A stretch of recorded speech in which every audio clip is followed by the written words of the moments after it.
Imtiaz Ansari ji BJP RJD को किनारे कर देते हैं, क्योंकि नीतीश जी को जहां पर सहूलियत होती है उनके साथ वो सरकार बना लेते हैं। पिछले कई सालों से हम देखते हुए चले आ रहे हैं, उस पर नहीं जाते हुए, वो अपनी उनकी मजबूरी हो सकती है।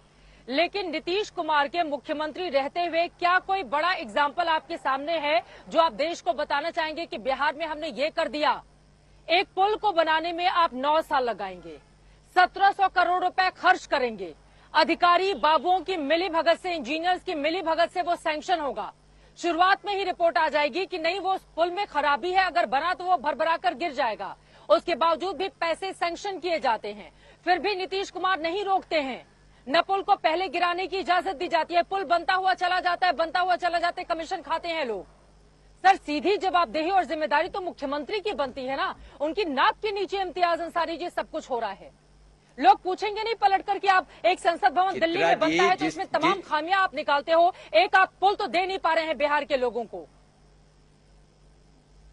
नहीं, संसद भवन के निर्माण पे तो वो संविधान का और देश का इतिहास मिटाने के लिए संसद भवन का निर्माण किया गया, वो एक सवाल अलग है। लेकिन आप ये दूसरा सवाल है जो भाजपा के प्रदेश अध्यक्ष नकली पगड़ीधारी सम्राट चौधरी जी, भाजपा के प्रवक्ता और एलजेपी के प्रवक्ता जो भ्रष्टाचार का आरोप लगा रहे नीतीश कुमार जी पे, तो इस देश का कोई नेता चित्रा जी और इस देश का कोई राजनीतिक दल, पूरी देश और दुनिया जानती है कि भ्रष्टाचार का आरोप नीतीश कुमार जी पे कोई नहीं लगा सकता है। नीतीश कुमार जी का जीरो टॉलरेंस का सरकार है और भ्रष्टाचार और नीतीश कुमार जी के नाक के नीचे गलत नहीं हो सकता है। गलत करने वाले को सजा मिलेगा। और चित्रा जी, मैं एक बात बता देना चाहता हूँ, मोरवी कांड पे ये लोग तो खामोश है, लेकिन इसका जो बात कर रही है सीबीआई जांच का मांग कर रहे हैं, तो बिहार में भवेश्वर मुखिया का सीबीआई जांच हो रहा है। आज तक सीबीआई जांच का रिपोर्ट कहां आया?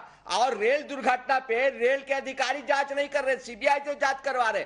तो भाजपा तो सीबीआई ईडी इनका प्रकोष्ठ है, इसलिए अपने प्रकोष्ठ को हर काम पे जांच लगाते हैं। नीतीश कुमार जी के आदेश पे जो जांच हो रहा है, निष्पक्ष जांच हो रहा है चित्रा जी, और उस जांच रिपोर्ट का इंतजार कीजिए। और जांच रिपोर्ट आने के बाद भी खबरें में चलनी चाहिए और जो दोषी होंगे उन पे कार्रवाई होगी। और एक बात सरकार के संज्ञान में है, नितिन नवीन जी भी इसके विभाग के मंत्री रहे, नंदकिशोर यादव भी रहे, मंगल पांडे भी रहे, कोई भी दोषी होंगे, किसी की भी कमी होगी, कोई पक्षपात नहीं होगा। एक पुल बनाने में 9 साल आपकी सरकार को क्यों लग जाते हैं? मेरा ये सवाल है आपसे। इंतजार किया जाए। क्या वास्तव में 3 किलोमीटर से थोड़ी दूरी वाला पुल बनाने में 9 साल का वक्त लगेगा तो भी वो कंप्लीट नहीं हो पाएगा? नीतीश कुमार ही मुख्यमंत्री रहे ना सर, 9 सालों में आप बिहार को एक पुल नहीं दे पा रहे हैं। पहले ही जब विधानसभा में सदन में जो माननीय सदस्य ने जो सवाल उठाया, कांग्रेस के माननीय सदस्य ने सवाल उठाया, जेडीयू के माननीय सदस्य ने सवाल उठाया, आदरणीय श्री तेजस्वी यादव जी उसको मॉनिटरिंग कर रहे हैं। ये भाजपा के कोई लोग या भाजपा के कोई मंत्री अपने मंत्रिमंडल काल में क्या कोई कमी बताए थे? क्या कोई उजागर किए थे कि ये कमी है? उस टाइम खामोश थे। इनके नाक के नीचे और मंत्री परिषद के सदस्य का चित्रा जी दायित्व होता है कि वो अपनी विभाग का समय समय पे समीक्षा करता है। और ऐसा पुल जो सीएम का माननीय नीतीश कुमार जी का ड्रीम प्रोजेक्ट था, नितिन नवीन जी ने एक बार भी समीक्षा नहीं किया, नंदकिशोर यादव ने समीक्षा नहीं किया, मंगल पांडे ने समीक्षा नहीं किया। भ्रष्टाचार का तो मतलब पूरी तरह से जो मामला है वो सामने आ रहा है चित्रा जी। जब जांच रिपोर्ट आएगा तो स्पष्ट हो जाएगा कि कौन ड्रीम प्रोजेक्ट में जब कमियां आ रही थी तो उस ड्रीम प्रोजेक्ट के मद्देनजर उन कमियों को दूर करना था या नहीं करना था? लेकिन अजय आलोक जी, उन्होंने सीधे बीजेपी पर सवाल खड़े किए हैं। आपके जब बड़े बड़े नेता उसका विभाग संभाल रहे थे, मंत्री थे, तो लोगों की ओर से क्यों नहीं ऑडिट किया गया, क्यों नहीं समीक्षा की गई कि इस पुल में इतनी खामियां हैं, इसको दुरुस्त किया जाए? जब पुल गिर गया तो आप लोग भी आ रहे हैं गंगा में हाथ धुलने के लिए।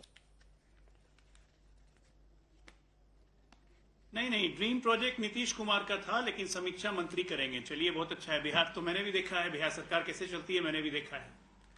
मैंने तो इसलिए कहा कि अगर नितिन नवीन जो रोड कंस्ट्रक्शन रोड कंस्ट्रक्शन मंत्री थे या और जिनका इनका ये नाम ले रहे हैं, तो चलिए बीच में मत बोलिए भाई, बीच में मत बोलिए, बोलेंगे समझ बीच में बोलने से फायदा नहीं है इम्तियाज जी, बीच में बोलने से फायदा नहीं। हाँ ठीक है, नहीं बोलेंगे, बोलिए। मेरा तो साफ कहना है ना कि जो भी इन्वॉल्व है, अगर सीबीआई ईडी केंद्र की टूल है तो ठीक है, हाई कोर्ट के सिटिंग जज से एक इंक्वायरी हो जाए और जो भी इन्वॉल्व हैं वो जेल जाएं। दिक्कत क्या है उसमें? दूसरी बात, तेजस्वी के नाम का ठीकरा आपने तुरंत फोड़ दिया कि तेजस्वी ने समीक्षा की, तेजस्वी ने ऑर्डर दिया, तेजस्वी सब कुछ कर रहे हैं। तो मतलब कि सारे चीज की घटना के जिम्मेदार आप तेजस्वी यादव को मान रहे हैं और उसके पहले बीजेपी को मान रहे हैं। पहले जिम्मेदारी आप भी तय कर लीजिए। जेडीयू क्या कर रही है उसको पता ही नहीं है। नीतीश कुमार को तो पता भी नहीं होगा, याद भी नहीं होगा कि कोई ब्रिज बन रहा है, वो तो भूल जाते हैं आजकल। सवाल वो नहीं उठता है। आप ये बताइए मुझे कि आपने तेजस्वी के नाम का ठीकरा फोड़ा कि तेजस्वी ने मॉनिटरिंग की, तेजस्वी ने इंक्वायरी किया, तेजस्वी ने शंका जताई कि पुल गिर जाएगा, तो उसके बाद तेजस्वी के विभाग से 300 करोड़ रुपए सैंक्शन कैसे हुए एसपी सिंगला को? सवाल यही उठता है ना। दूसरी बात, आप ये बता दीजिए इम्तियाज जी, क्या लालू परिवार भ्रष्टाचार में इन्वॉल्व है, हाँ या ना? जेडीयू की क्या सोच है इस पे? बस 2 सवाल हैं, जवाब दे दीजिए। हाईकोर्ट जज की इंक्वायरी और लालू परिवार भ्रष्टाचार में लिप्त है या नहीं? इम्तियाज अंसारी जी जल्दी से जवाब दीजिए। मृत्युंजय जी उसके बाद में फौरन तरह से अपने विभाग का समीक्षा किया है, अगर इसी तरह से विभागीय मंत्री श्री नंदकिशोर यादव, विभागीय मंत्री मंगल पांडे, विभागीय मंत्री नितिन नवीन अगर इसी तरह से अपनी विभाग का ईमानदारी पूर्वक समीक्षा करते रहते तो आज ये घटना नहीं घटती।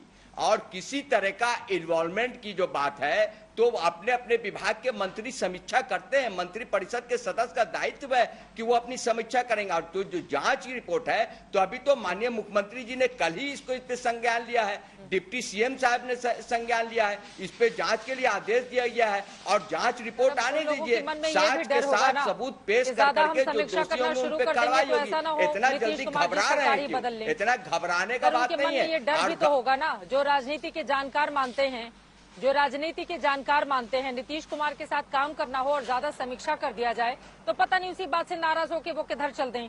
इस बात का डर भी तो रहता है दोनों तरफ। तो वो लोग क्या समीक्षा करने जाएंगे किसी चीज का? कभी इधर कभी उधर। जब से इस पुल का निर्माण कार्य शुरू हुआ, इम्तियाज अंसारी जी आप ही देश को बताइए, नीतीश कुमार ने किन किन दलों के साथ मिलकर कब कब कितने वक्त तक सरकार चलाई?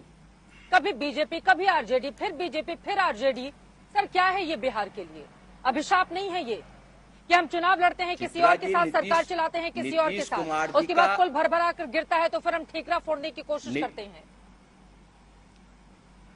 चित्रा जी, नीतीश कुमार जी का सरकार 7 निश्चय पे चलता है। जवाब नहीं दिया चित्रा जी। लालू परिवार भ्रष्टाचार उस पे काम करता है और नीतीश कुमार जी अपने विकास मॉडल के लिए देश और दुनिया में जाने जाते हैं।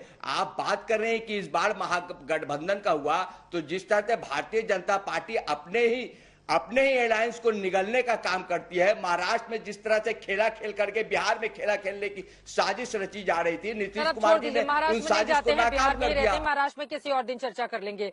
मृत्युंजय तिवारी जी आपके पास आते हुए, देखिए नीतीश कुमार का जब बयान सामने आता है वो भ्रष्टाचार की कोई चर्चा नहीं करते हैं, जबकि तेजस्वी यादव की ओर से कहा जाता है कि इस पुल में पहले से ही खामियां थी, इसको तो गिराना था। अब बार बार अजय आलोक जी सवाल पूछ रहे हैं, जब गिराना तो 300 करोड़ रुपए क्यों सैंक्शन किए गए काम आगे बढ़ाने के लिए? किसको कमीशन मिल रहा था कि तुरंत 300 रुपए सैंक्शन कर दिए गए? जो सवाल उन्होंने उठाए हैं।